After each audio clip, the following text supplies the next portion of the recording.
So good evening. I'm Tania Saleh. I'm the director for the Office of Multicultural Affairs here at Tulane University. And tonight we are going to talk about allies, imposters, and empathy with Dr. Alisha Gaines from Florida State University. You're going to hear a presentation from Dr. Gaines, and then there'll be about 15 minutes for questions and answers. If you have questions, please use the Q&A option. And you will be allowed to vote questions up or down based off of the relevance of the question according to all of the listeners here today. Without further ado, let me formally introduce our speaker. Alisha Gaines is a Timothy Gannon Associate Professor of English at Florida State University with a PhD in English and a certificate in African and African American Studies from Duke University. Her first manuscript, Black for a Day, Fantasies of Race and Empathy, was published with UNC Press in the spring of 2017. The project rethinks the political consequences of empathy by examining mid to late 20th century and 21st century narratives of racial impersonation enabled by the spurious alibi of racial reconciliation. Black for a Day constructs a genealogy of white liberals who temporarily become Black under the alibi of racial empathy. Her interdisciplinary teaching interests include African American literature and culture, Black queer theory, media and performance studies, narrative of passing, and New Southern Studies. Dr. Gaines, welcome. Thank you so much. I'm very happy to be here, and thank you, Sienna, for this invitation, opportunity to talk to Tulane students. I'm looking really forward to our Q&A at the end, and also following Sienna's lead on acknowledging that today is Indigenous Peoples Day. I am coming from Tallahassee, Florida, which is Seminole land.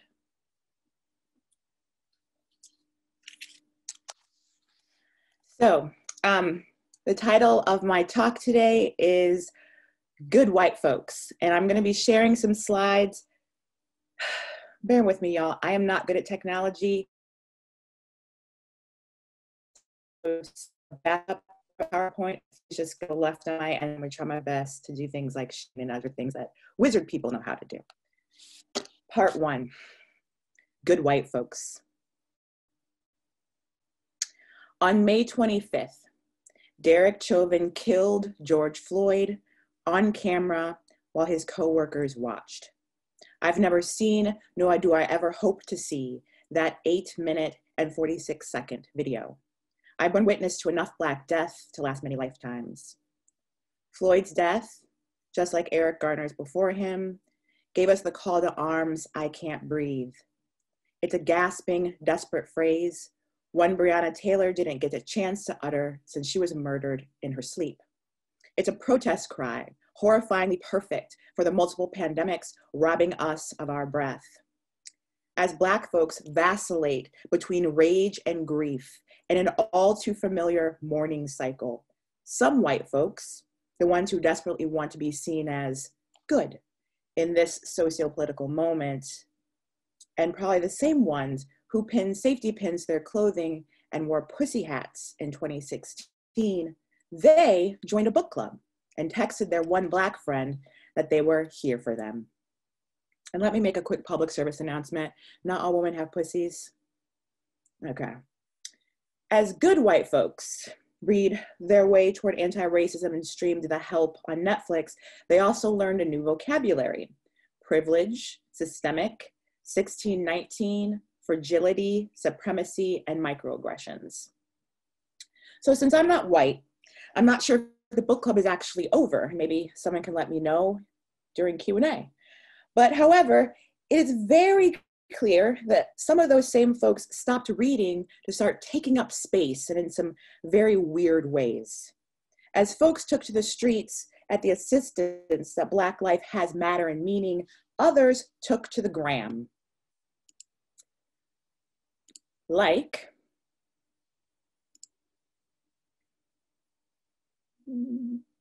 Here we go. This is the stuff I don't know how to do. Suhila Ben Lakab,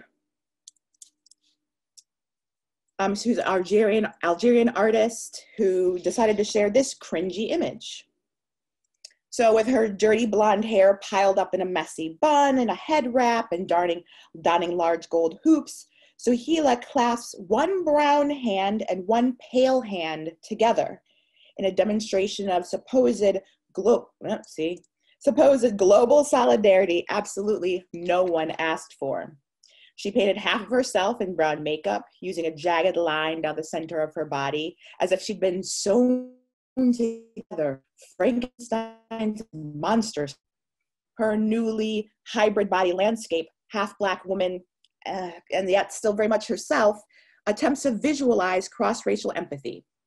The accompanying caption explains her misguided intention for her, at the time, 1.6 million followers. Hashtag we're one.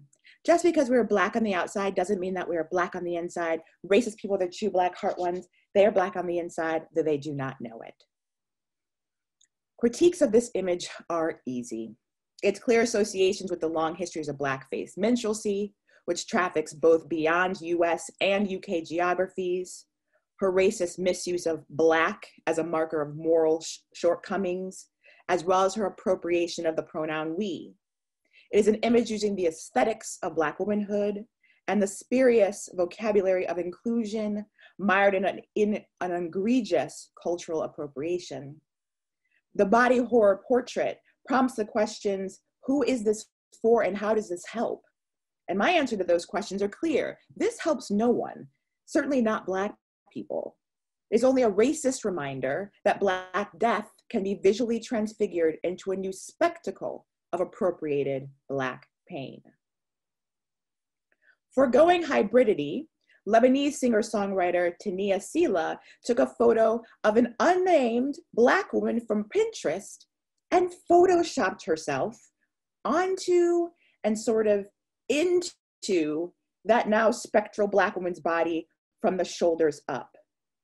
The subsequent portrait, a creepy montage enabled by the technologies of social media, features a beautifully buoyant afro atop Tania's bronzed yet still highlighted face.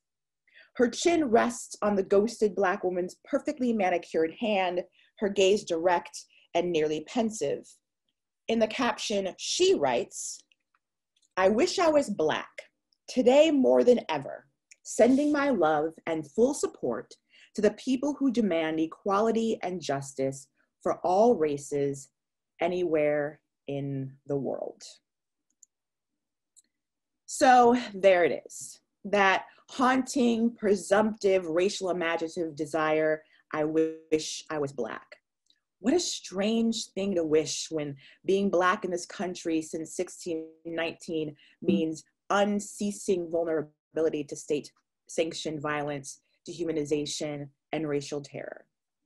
What a strange thing to wish from someone who doesn't have to confront any of the consequences of being Black. Their Blackness is merely a costume, erasing Black people in order to center white feelings and whiteness. As an actual Black person who loves being Black, it is insulting and ultimately harmful. I wish I only encountered that weird wish from good white folks I didn't know in real life. However, in the scandal-fueled aftermath of the election of 45, some of my white friends texted and emailed me vowing to fight Muslim bans and the deportation of Mexican immigrants and promises to fight the escalation of the racist dog whistles of law and order. For example, my white high school best friend's mom, Nini, wrote me days after the election via Facebook Messenger. I'm gonna quote this whole thing just because it's that ridiculous. "Hi, Alisha. I can't believe this. I've been crying for days. I wanted to reach out to you. Could you provide me with a reading list for white people who did not, all caps, vote for Trump? I, and this is also in all caps, did not vote for this man. I, again, keep imagining the caps, don't see race. I mean, you're my daughter's best friend and I love you so much. I know I can't be racist, but now things feel different. Second public service announcement, pretending to be colorblind erases the intersectional realities for BIPOC people. And it's also not true because I'm not clear. Okay, we're not done with Mimi. So I'm so sorry, my votes for Obama twice, complete with an exclamation mark, and Hillary, again with an exclamation, didn't fix things for the people my daughter loves. She opined, "Oh, Alisha, if only I could know what it was like to be Black. If only briefly, I stand to learn so much from you." So what Mimi didn't understand when she messaged was how I did not need her white guilt to wash over me after the election. I know American history. I knew he was a viable option in the inevitable white lash to Obama's historic wins and administration. However, my good white friends needed me to absolve them, and they effectively dumped their racial guilt into my lap. When seemingly kind but counterfeit allies deploy the precious pronoun I, they do so without realizing that in that I, we, and my me gets erased. It's hollow, empathetic grammar, a rhetoric of exclusion and displacement. And it's a rehearsed move. Often, when good white folk seek absolution, they project the responsibility of their ignorance, privilege, and its consequences onto folks of color. Good white folks seek absolution, and good Black folk are expected to play their part. In this cross-racial game, thank you and I appreciate you are expected. I know you weren't part of this, are an added bonus. Don't worry, I never thought you were like them.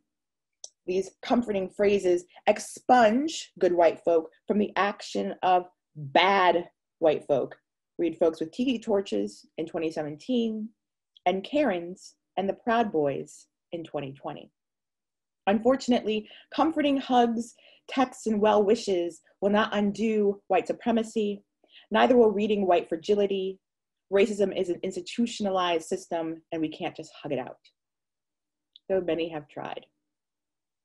As you can see, Tania and Nini's wish for temporary Blackness is not new or novel. In fact, it animates the mostly well-intentioned white in my first book, Black for a Day, White Fantasies of Race and Empathy, published by UNC Press in 2017. The book contributes to conversations around race, identity, politics, and empathy by constructing a unique genealogy of what I call empathetic racial impersonation, white liberals walking in the fantasy of Black skin under the spurious alibi of cross-racial empathy. Ultimately, Black for a Day exposes the faulty cultural logic, placing erroneous faith in the idea that empathy is all white Americans need to do to fix racism. According to Bell Hooks, empathy is an act of eating the other. She writes, "To make oneself vulnerable to the seduction of difference, to seek an encounter with the other does not require that one relinquish forever one's mainstream positionality. When race and empathy become commodified as resources for pleasure, the culture of specific groups, as well as the bodies of individuals, can be seen as constituting an alternative ground where members of dominating races, gender, sexual practices affirm their power over in intimate relations with the other." In The Empathy Exams, Leslie Jamison bolsters Hooks when she writes how empathy, quote, comes from the Greek empatheia, em into and pathos feeling, a penetration, a kind of travel. It suggests you enter another person's pain as you'd enter another country through immigration and customs, border crossings by way of query. What grows where you are? What are the laws? What animals graze there? She continues, empathy is always perched vicariously and precariously between gift and invasion. So both Hooks and Jamison prompt pertinent questions about empathy and impersonation. How do we know what is gift and what is violence? Are they ever truly separate in the messiness that is race and its consequences? Is the vicarious curiosity of empathetic racial impersonation always only a representational violence? What does true empathy look like? And is empathy ever enough? Moving far past the mental exercise of imagining what Blackness might feel like, or more aptly might look like, as Tania and Saleh demonstrate, the impersonators in Black for a Day physically embodied Blackness, albeit temporarily, for cross-racial understanding.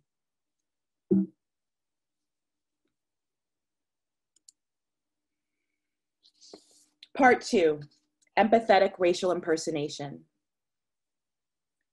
For 4 weeks, Ray Sprigle encountered and navigated the Jim Crow South as a suntanned but still very light-skinned northern visitor, a newly Black man traveling under the moniker James Rayel Crawford. He traveled with a very specific agenda. As he imagines crisscrossing the South, Sprigle writes, far from journalistic impartiality, I deliberately sought out the worst that the South could show me in the way of discrimination and oppression of the Negro. I deliberately sought the evil and the barbarous aspects of the white South's treatment of the Negro. It is of that only that I write. More than fearing crossing the racial line during his impersonation, Sprigle feared crossing the Mason-Dixon line, navigating the South as a facsimile Black man. Sprigle's characterization of the region as a, quote, pastoral in blood shores up a spurious and uniquely Southern racism. It is a construction of the South I call Dixie terror. Dixie terror is an imagined fantasy of the South, making its red soil the font of all of American racism, racial terror, Black suffering, and Black death. Dixie terror is simultaneously both an uncomfortable and comforting spectacle. And as Sprigle acknowledges in his quest for Southern barbarousness and evil, empathetic racial impersonators perversely seek after Dixie terror in order to validate their experiences. While Sprigle sought the worst the South could offer, he did so under the shepherding guidance of civil rights activist John Wesley Dobbs. With Dobbs by his side, Sprigle saw and documented dilapidated sharecroppers' cabins, obviously unequal segregated schools, and women widowed by the racialized violence of lynching.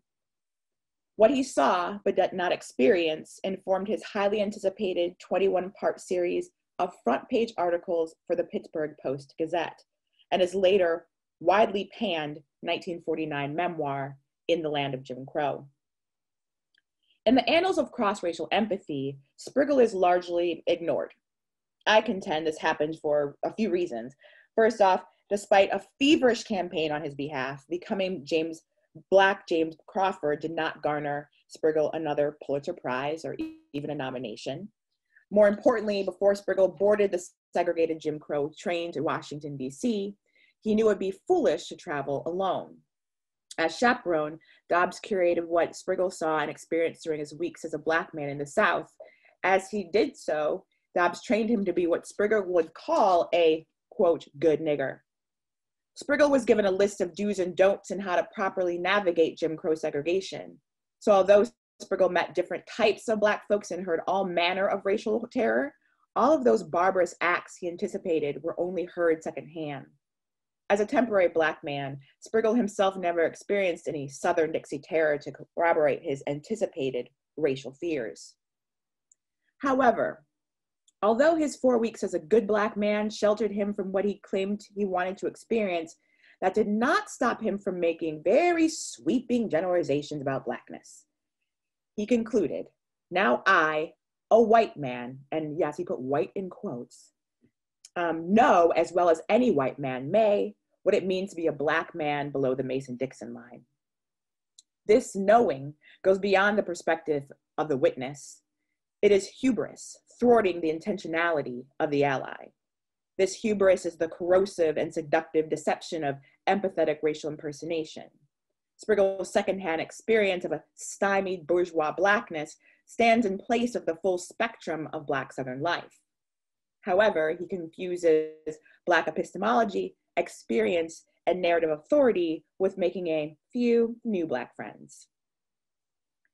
While Ray Sprigle rarely gets the credit he deserves as the first post-war journalist to impersonate Blackness, John Howard Griffin is often lauded as an empathy icon akin to the fictional Atticus Finch from Harper Lee's 1960 novel, To Kill a Mockingbird.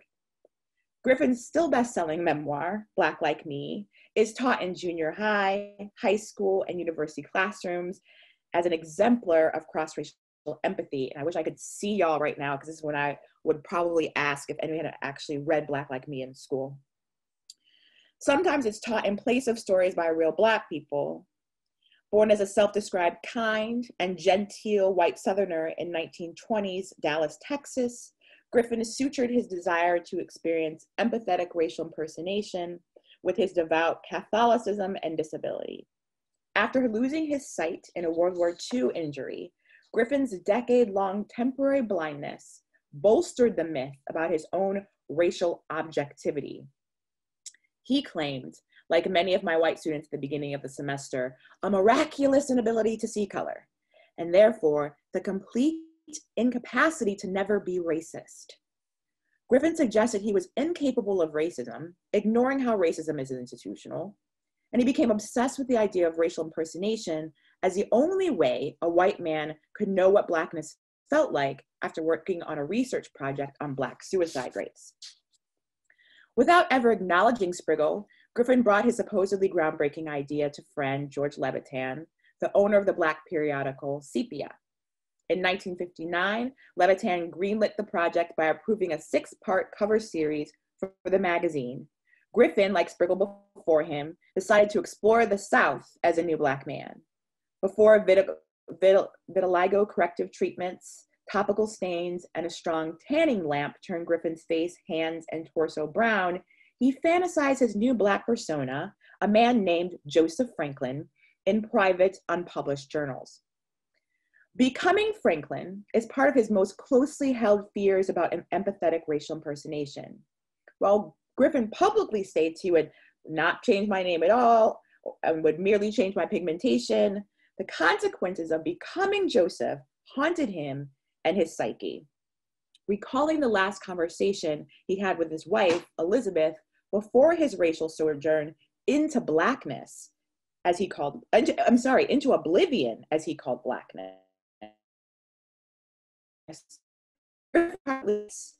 I fear she would always see herself lying, not grow up with a part nigger.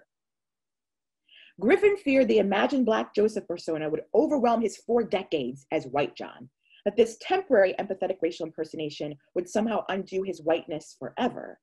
Knowing those fears would not be palatable to his readers, Griffin kept this part of his racism to himself. Before Griffin walked out into the New Orleans night as a Negro, and although he would never publicly admit it, Griffin met his new Black self, Joseph Franklin, in a mirror rather than in public. He writes, "I went to look at myself in the mirror. A fierce-looking, bald Negro glared at me from the glass. He in no way resembled me. The transformation was total and shocking. I knew then that I was not a disguised white man, but a newly created Negro who must go out and live in a world unfamiliar to him," end quote. So unlike Sprigle, who was a good Black with a helpful chaperone, Griffin, traveling alone, faced a number of racist incidents, confirming his own investment in Dixie terror. For example, young white thugs chased him, racist bus drivers wouldn't let him off the bus to pee, store managers refused to give him work, closeted white men sexually aggressed upon him while he hitchhiked, and most commonly, supposedly good white folks withered him with what he calls the hate stare. In the most extreme example, after Griffin turned white again, racists from his hometown in Mansfield, Texas, hanged him in effigy. He and his family escaped to Mexico. However, even in exile, Griffin was insistent he acquired the experience and authority to be a mouthpiece for the Black community. He spun his temporary experiment into a career-making exemplar of allyship. Griffin's encounters with and detailing of Jim Crow Dixie terror worked. The Sepia magazine articles were turned into the best-selling memoir Black Like Me in 1961. In 1964, moviegoers saw James Whitmore play another one of Griffin's personas, John Finley Horton, in the film adaptation of the text. Actor Whitmore summed up what many appreciate about Griffin. John was as close to a saint as any man I knew, he lauds, continuing, John was again ahead of his time. In the hopeful future of imagined racial harmony, Griffin performs, for many readers, a representative tutorial on how to make that future possible. However flawed, Griffin remains instructive. Even when Griffin himself tried to physically disavow the seeming permanence of his temporary blackness, ultimately, Griffin's empathetic racial impersonation represents a model of trying to bridge racial divides, even though his method was deeply problematic. Griffin's importance in this genealogy of well-intentioned allies extends beyond middle schoolers reading Black like me instead of actual African-American literature to his predecessor and mentee, Grace Halsell. Halsell was born white in Texas in 1923. A self-described descendant of slaveholders and Civil War veterans, Halsell was transformed after reading Griffin's memoir while working as a staff writer for the Lyndon B. Johnson administration. I bought Black Like Me and plunged into it, discovering that Griffin talked to me like an inner voice, calm and suggestive, she writes. Deeply moved, she concludes, I could do that, I could be Black. However, her timing was terribly ironic.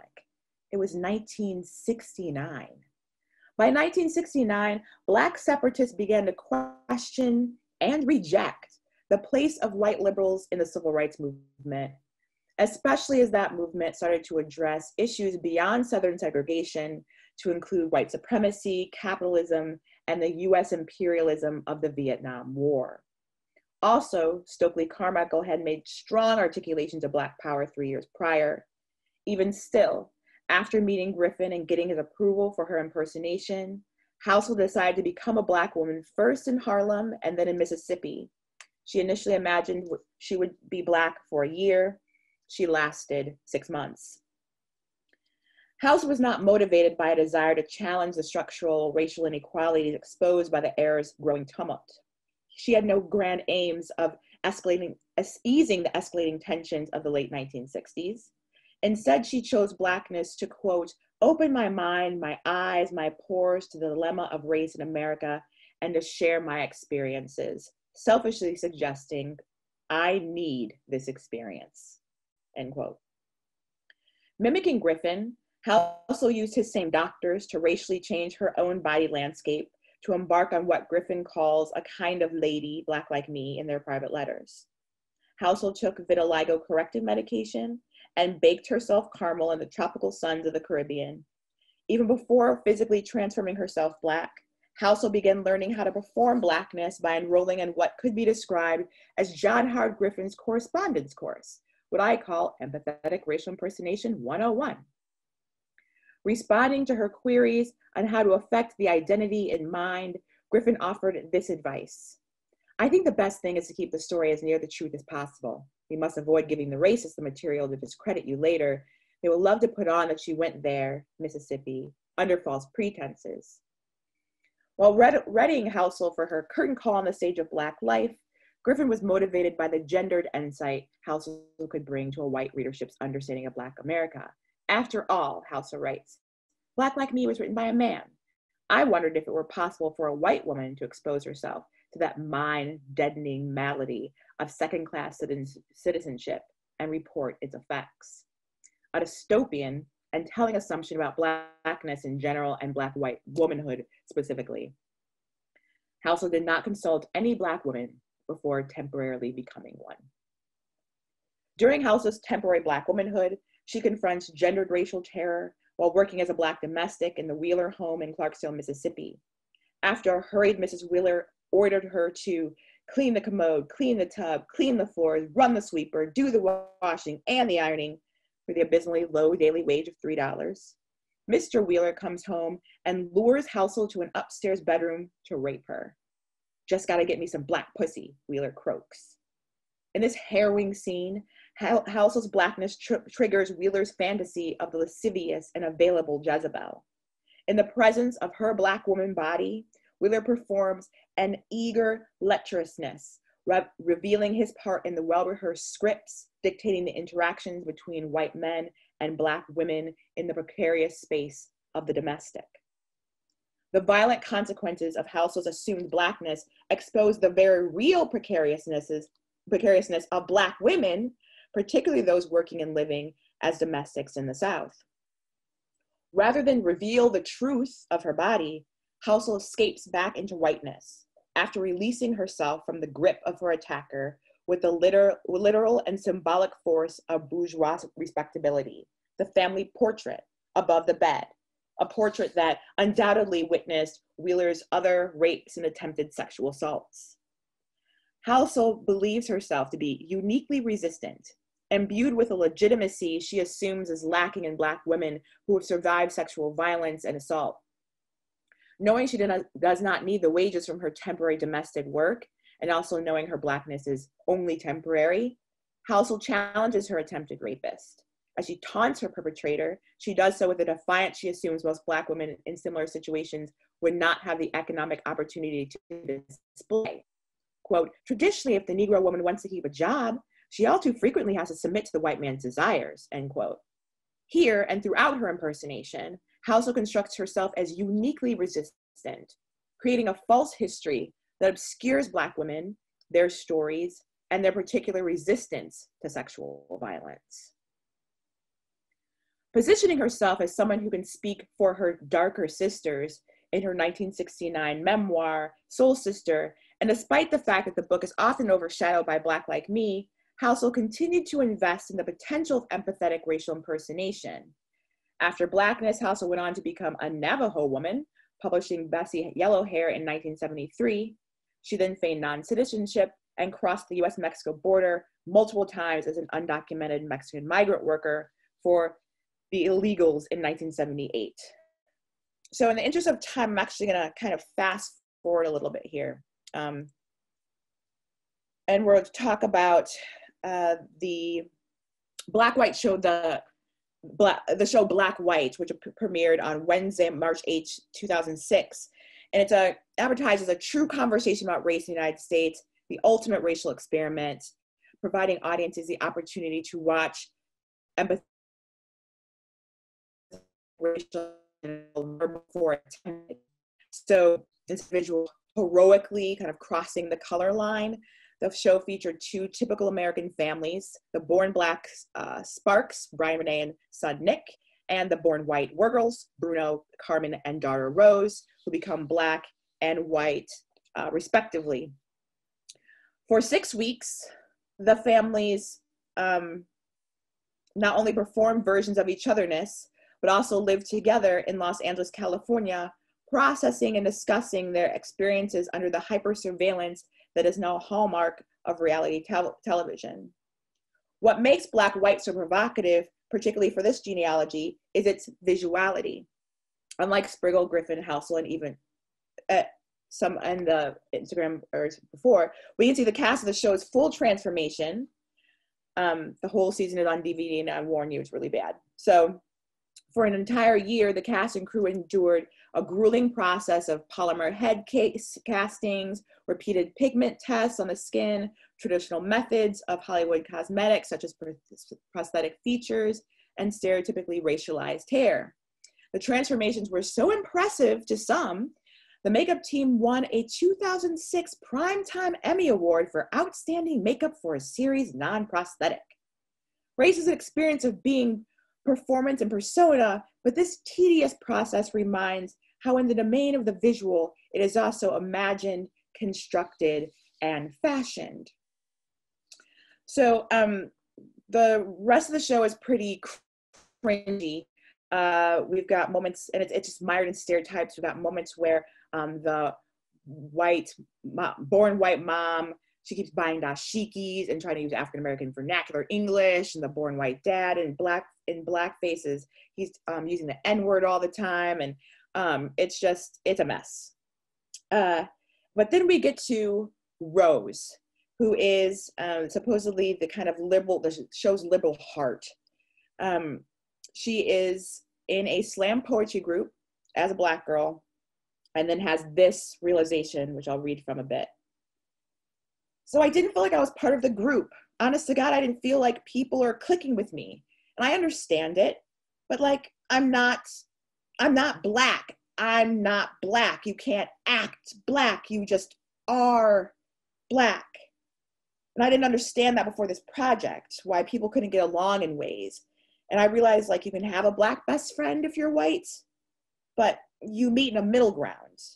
I don't have that history. As much as like white me can feel like it's history, it's not just history.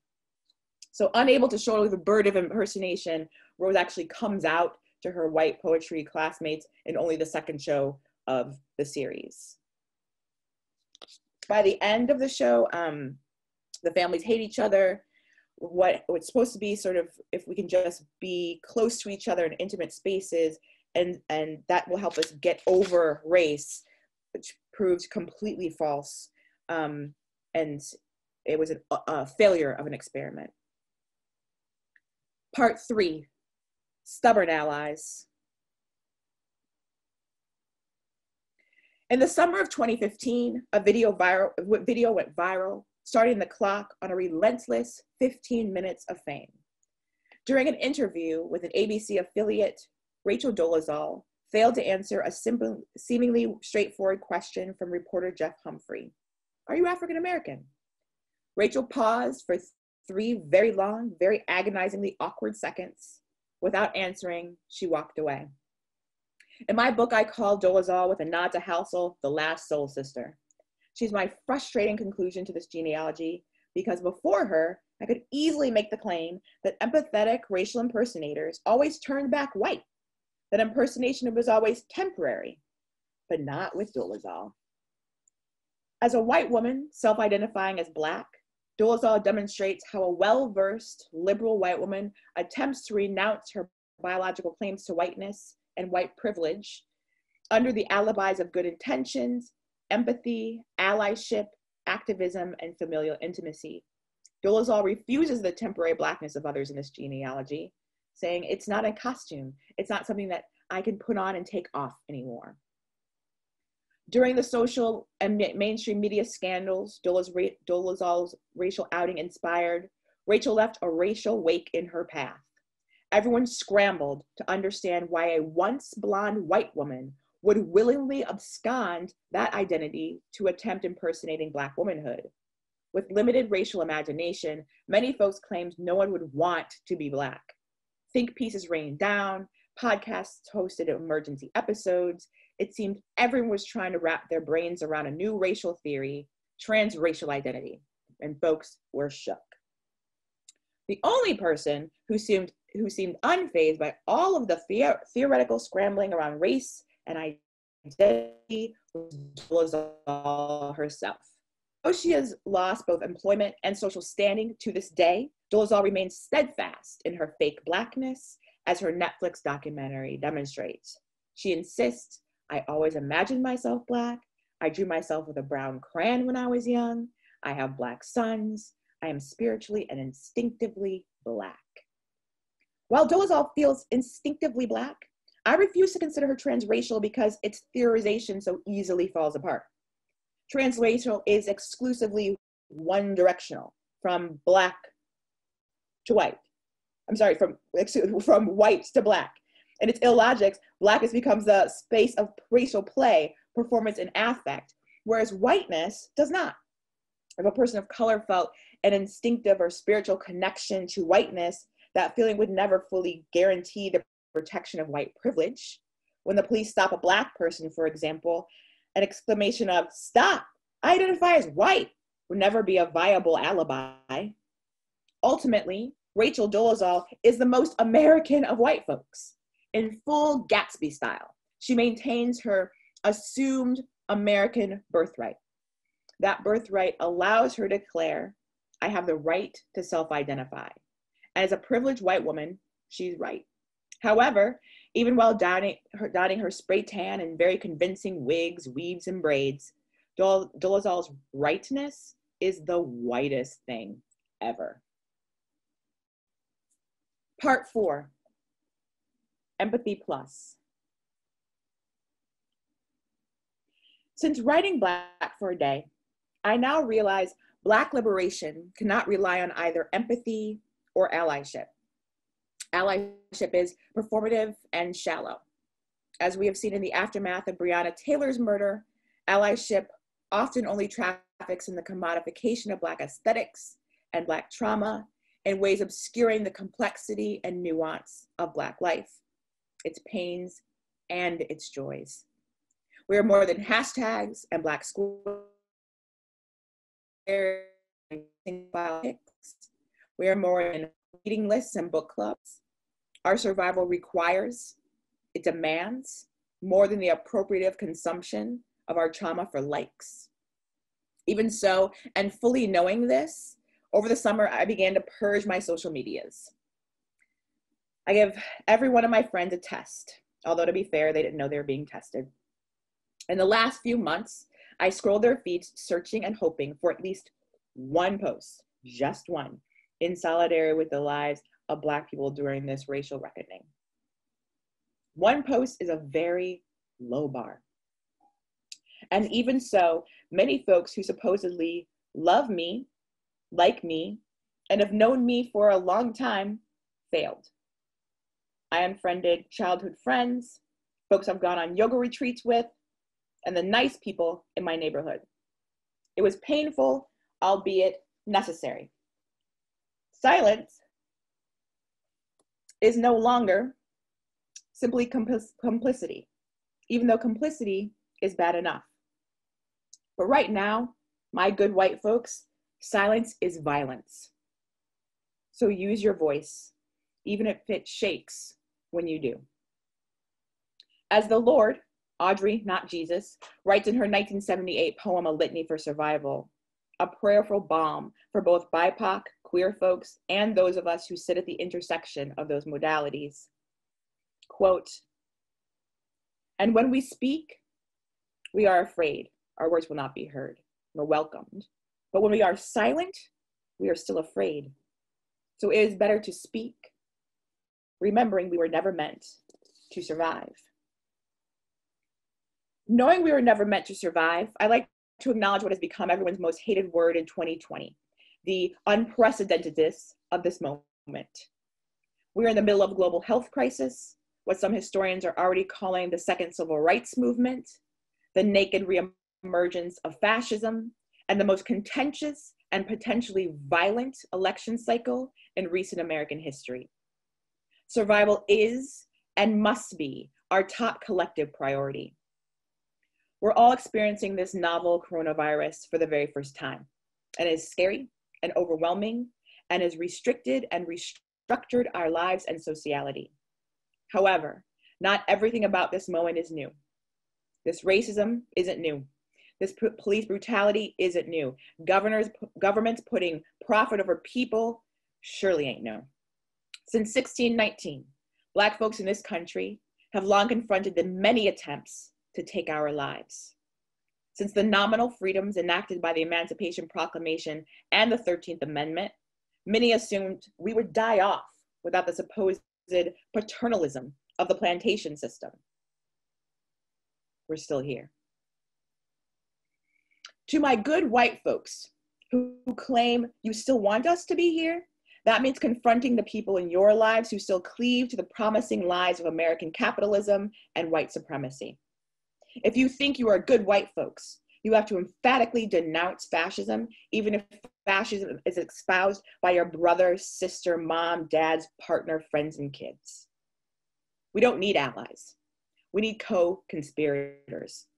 And we don't need empathy either. And against empathy, the case for rational compassion, Paul Bloom writes, quote, many would see empathy as a gift, to see the world through others' eyes, to feel what they feel. It is easy to see why so many people view empathy as a powerful force, end quote. Ultimately, Bloom's argument is that empathy does not inspire action or meaningful change. It is a prescription for being seen as feeling rightly. Feeling is not enough. Action is what we need right now. We need what I'm calling empathy plus. And that plus means real risk, IRL. Painting your body brown in spurious solidarity is definitely not risky, despite the folks dragging you in your comments and mentions. That's not risk, that's a social media blunder. A blunder both social media influencers have seemingly weathered by either removing the offensive post or making their Instagram account private. Neither were canceled, even though some were tired of our supposedly rampant cancel culture. Cancel white supremacy, cancel fascism, cancel the need for my kinfolk to have to take to the street demanding our lives matter. And let's think about that. That the rallying cry since the state-sanctioned murder of Trayvon Martin by an overzealous vigilante in 2012 is only we matter. We're not saying Black lives are the best. We're not saying Black lives are more important than yours. Rather, we're asking, can we be seen as human? Can we organize to want to stay alive? How and why are we in a moment where the simple fact of trying to survive as Black folks in a country who sees us as disposable even when we built it, of saying we have humanity too, is rendered a political threat?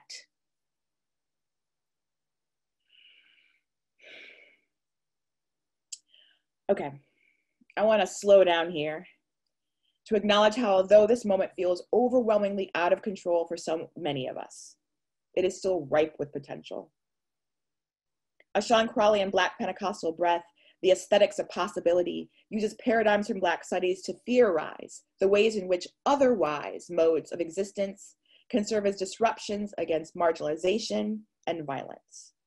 It's a call to imagine new alternatives even in the face of the bleakest darkness. And I dream feeling otherwise.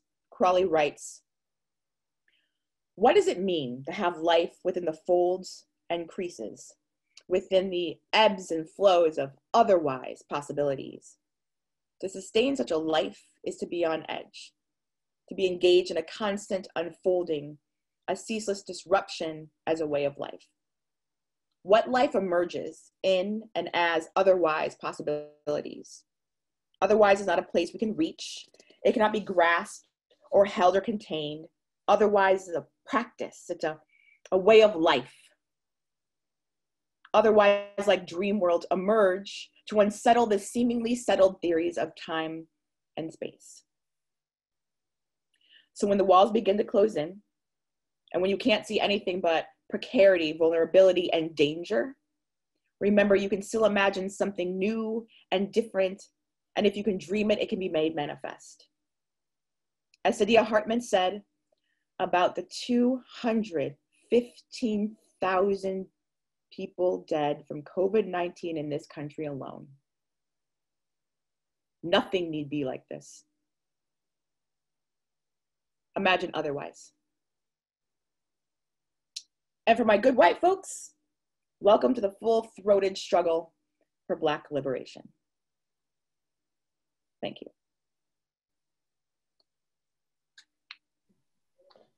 Thank you, Dr. Gaines. We have a few minutes if folks want to take a minute to process everything that was said and use the Q&A to pose questions. I'll wait for y'all to process, no problem. So I have a question and I can't use the Q&A.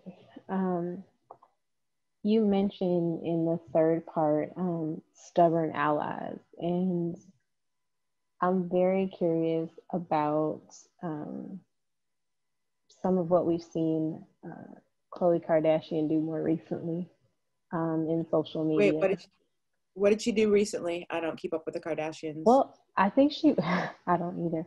I think she went and got surgery so she could look just like Beyonce. They all been doing that though. That's old. Right. But I'm curious about the fact that even though people have constantly talked about this issue, and also I think the fact that they have biracial children is an interesting piece. That are they trying, do you think that they're trying to conjure up the same empathy through this process? The Kardashians? Mm-hmm.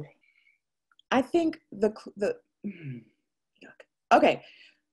The Kardashians have made an entire empire off of commodifying Black women's aesthetics and literally repackaging them, selling them sometimes back to Black women. I mean, do I think that they are part of an empathetic process? Absolutely not. And I don't think having a mixed kid is an excuse either. Slave owners have mixed kids. I think that the only kind of maybe grace I'll give a Kardashian is Kim, surprisingly enough, because of the works that she's doing on getting folks out of prison.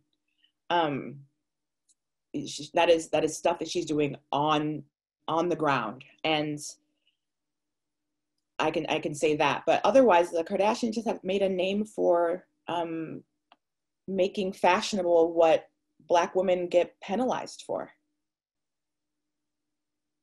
That would be my answer to that. Thank you. Mm-hmm. We do have one question. How do you think colorism plays a part in stubborn allies? Ooh, so this question is from Selena. Thank you so much for this question, Selena. Yeah, I think colorism is a huge part of this conversation. And for instance, not just with kind of Rachel Dolezal, but with the kind of other professors who have been outed as being Black, and they're not. They're just white women taking up space. There was Jess Cruz, she pretended to be an Afro-Latina from Puerto Rico, but before, though, she was from North Africa, and then she said she was rather regular Black American, and then she settled on this kind of Boricua kind of thing.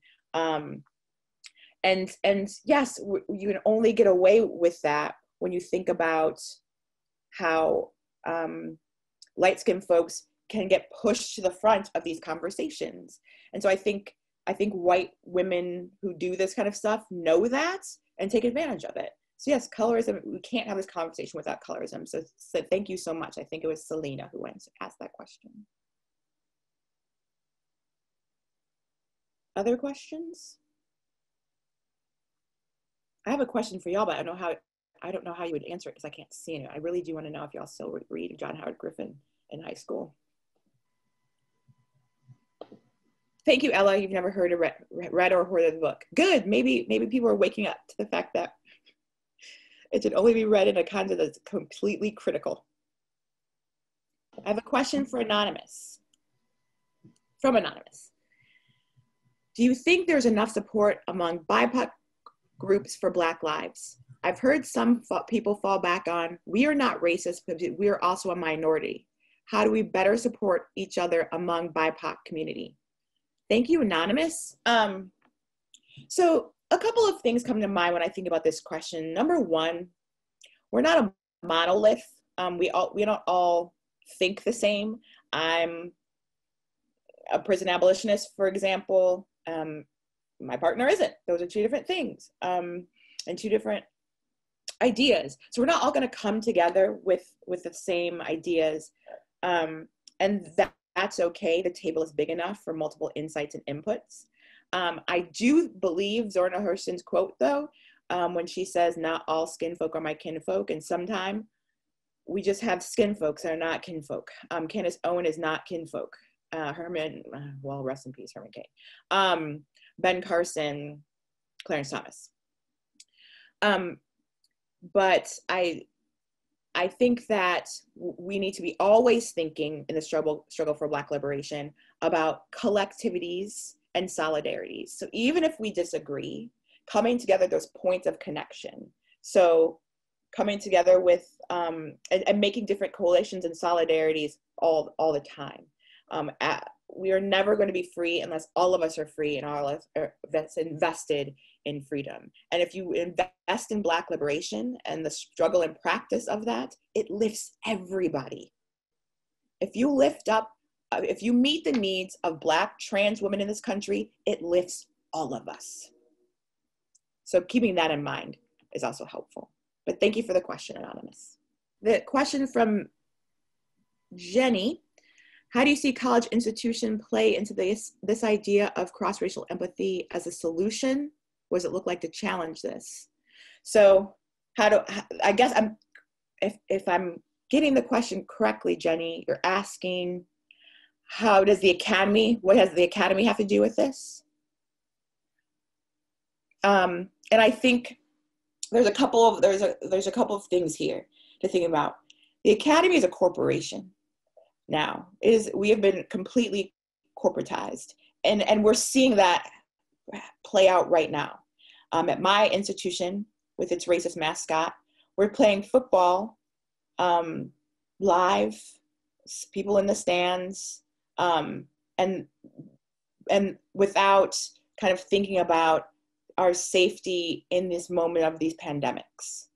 I think the academy has a role to play here in educating folks, but knowing that diversity, inclusion, and all that kind of stuff that colleges are talking about now is not the same thing as anti-racist training and anti-racist actions and efforts. And so if you want your university to be held accountable, it's to say that at every turn. You can get more brown and Black folks and Indigenous folks to the table. That does not mean anything changes unless we change the systems of why we weren't there in the first place. I hope that answers the question, Jenny. Thank you for it. It's a good one. Okay. A question from, and hopefully I'm not mispronouncing her name, is it Leah? How can cultural appropriation be explained in a way that takes away the argument of Black people being overly sensitive or stingy with their culture? I see cultural appropriation in many ways, including box braids, the N-words, and lip injections, but others do not. That's a really good question. How we can think about cultural appropriation. Black people are overly sensitive or stingy with their culture. That's fascinating because it keeps getting snatched. So if we could control it, if we could control our own cultural appropriation, which we clearly can't. So it is not our fault when things get taken from us. What I love about Black culture, though, is the second something's taken, like box braids, or cornrows being called boxer braids and trotted down fashion runways, or when they take our speech, et cetera, all the aesthetics of what Blackness looks like, we immediately have the ability to remake culture again. We'll say like, oh, well, it's dead now, right? We've seen those tweets. That word is dead, and now we're moving on. We're constantly creating culture over and over and over and over again, and I think that's part of our magic.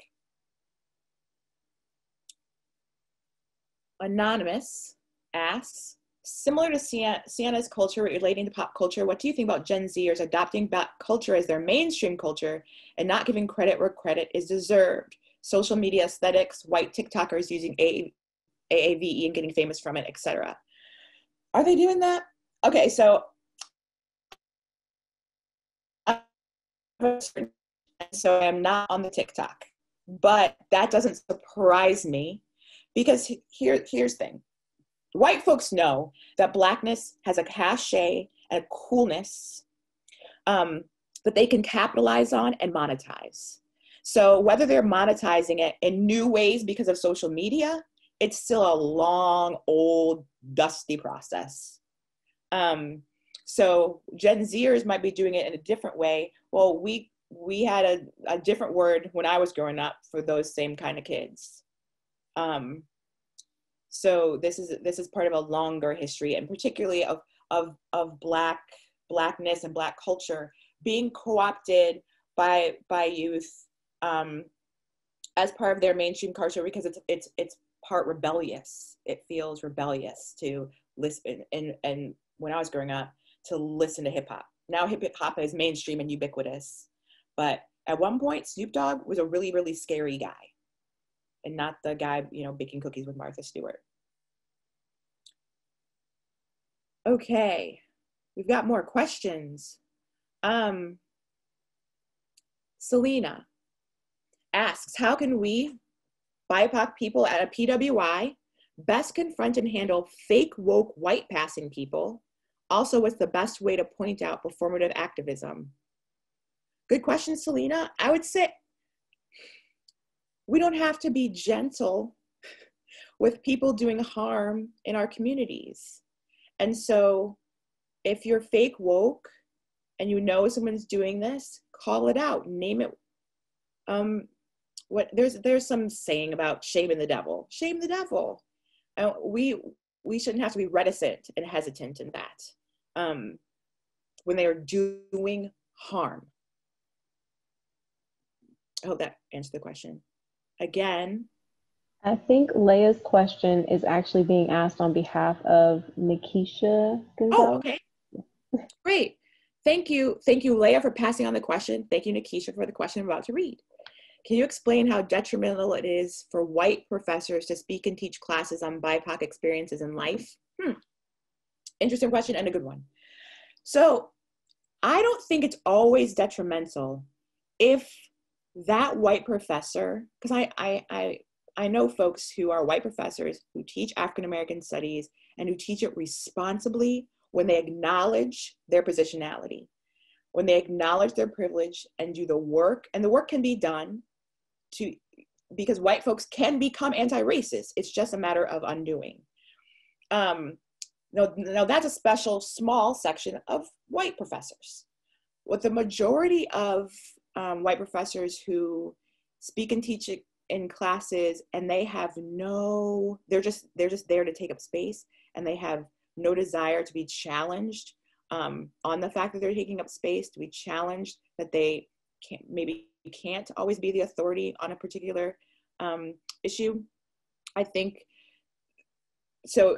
I'm assuming you're asking this as a student, right? So as a student, sometimes you feel a little bit hesitant to call something out like that in the classroom. I would always suggest you reach out to the faculty of color that you know around this kind of thing. This is when you show up in your faculty of color, your Black faculty of color office, and say what's going on in your class, so you can have some people in your corner before you go confront a white professor who has a lot of power. The power dynamics there are very unequal. So acknowledging that, seeking people who can back you up, and always providing documentation about what kind of harm those particular white professors are doing. If it's rampant use of the N-word in class when there are a white professor and there are Black students in the classroom, we have that problem here. Getting other of your faculty members involved so it doesn't just come back on you and then it affects your grade. I hope that answers your question. Another anonymous. How would you recommend having conversations with unavoidable Southern allies, i.e. roommates, about cultural appropriation, especially when you're the only Black person in a white space? Whew. This is it, right? This is the part that's so much emotional labor when you're in relationships with folks like this. So literally you're living with someone who doesn't keep you, if they're a stubborn ally and they're appropriating your culture, how safe can you feel in that situation, right? I'm assuming you can't feel that safe. So this is a tough one because you still have to live with this person. You might, again, I would say engaging friends. I don't know if you live just with this one other white person or you have other folks with you.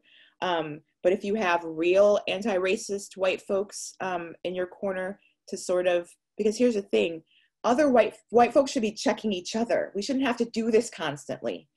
So hopefully you have some actually real anti-racist white people in your life who can do this work on your behalf. You know, if you don't, and you're kind of afraid to have the conversation, if they're your roommate, why don't you loudly start listening to some podcasts? Put on Code Switch by NPR. That's a good one for white folks they're all constantly breaking down and stuff like that. for white listeners. So that's always, just put it real loud when you're cooking your eggs in the morning. Maybe they'll learn something, overhear something, if you don't want to have the conversation yourself. But yeah, get your good white folks to check that person. I think that is the last of our questions.